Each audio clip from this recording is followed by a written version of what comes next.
NIA ने भी case registered कर लिया और जांच शुरू कर दी, उसको लेकर के आप?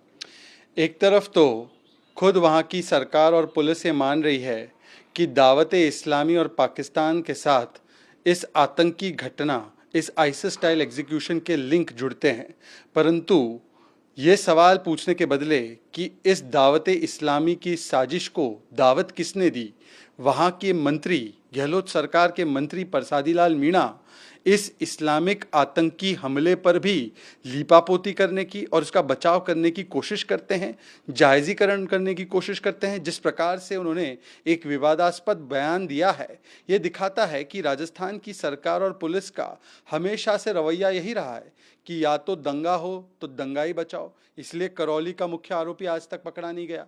छाबड़ा का जो दंगों का मुख्य आरोपी है वो इफ्तार पार्टी में पाया जाता है। या आज जिस प्रकार से ये घटना हुई है, ये आतंकी घटना को बचाने के लिए कहा जाता है कि आतंकी घटना के ऊपर विपक्ष का दोष है। तो मुझे लगता है ये पाकिस्तान के और जो इस प्रकार से जिनके तार जुड़ रहे हैं, इनको बचाने के लिए और वोट बैंक की राजनीति के चलते, तुष्टीकरण की राजनीति के चलते इस प्रकार से राजस्थान की सरकार के मंत्री और गहलोत जी बयान दे रहे हैं। On the one hand, the Rajasthan DGP is acknowledging that one of the accused was in touch with Dawat-e-Islami, had links with Pakistan.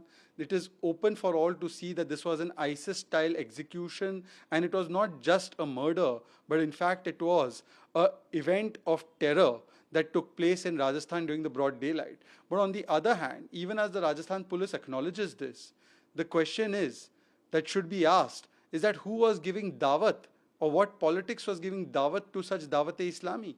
It was the politics of appeasement and the politics of vote bank, and that unfortunately continues to persist when a minister in the Gehlot government, Mr. Meena, instead of blaming and identifying and condemning the radical mindset, he comes out and tries to justify it, legitimize it, and says that he will give cover fire to it by blaming the entire incident on the opposition.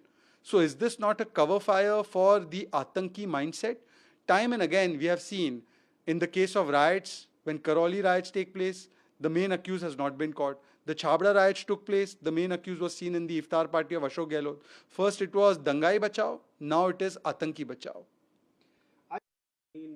जिम्मेदारी से भाग रहे हैं, कहीं न कहीं इस घटना से बचते दिखाई दे रहे हैं। जो घटना, आतंकित करने वाली घटना राजस्थान में दिन दहाड़े हुई, वो केवल कन्हैयालाल जी के सिर कलम करने की घटना नहीं थी, ये बल्कि राजस्थान के कानून व्यवस्था का सिर कलम किया गया है। और इसके लिए केवल और केवल राजस्थान के मुख्यमंत्री और राजस्थान की सरकार की तुष्टीकरण की नीति है। आए दिन जिस प्रकार से वहाँ पर एक फ्री रन और फ्री पास दिया गया है आतंकी मानसिकता और रेडिकल मानसिकता के लोगों को, पीएफआई को खुली छूट दी जाती है कि वो अपनी मार्च निकाले कोटा में, परंतु 144 लगा दिया जाता है हिंदू नववर्ष की यात्रा पर, 144 लगा दिया जाता है जब कोई कश्मीर फाइल्स देखना चाहता है।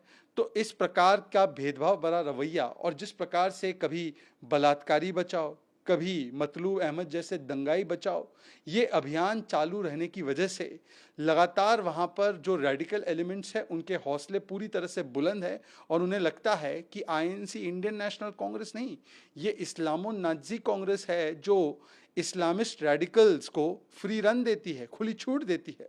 और इसीलिए ये पूरा घटनाक्रम हुआ है और इसकी जिम्मेदारी उठाने के बदले गृह मंत्री और मुख्यमंत्री अशोक गहलोत अपनी जिम्मेदारी का ठीकरा किसी और पर फोड़कर इन कृत्यों को जायज ठहराने की कोशिश करते हैं। उनके मंत्री भी ये कोशिश करते हैं। तो ये दिखाता है कि वोट बैंक के चक्कर में किस स्तर तक ये लोग अपना ठीकरा किसी और पर फोड़ने का काम और ऐसे आतंकी मानसिकता का बचाव करने का काम कर सकते हैं।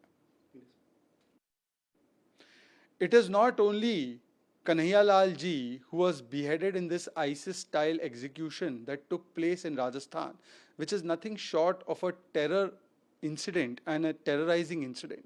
But in fact, it is the entire law and order situation in Rajasthan that has been beheaded under the Ashok Gehlot government because of the vote bank politics and appeasement politics. Time and again we have seen that because of vote bank politics, a free run is given to radicals in Rajasthan. PFI is allowed to take out marches in Kota, whereas 144 is applied on Hindu Navvarsh Yatra, on Kashmir files.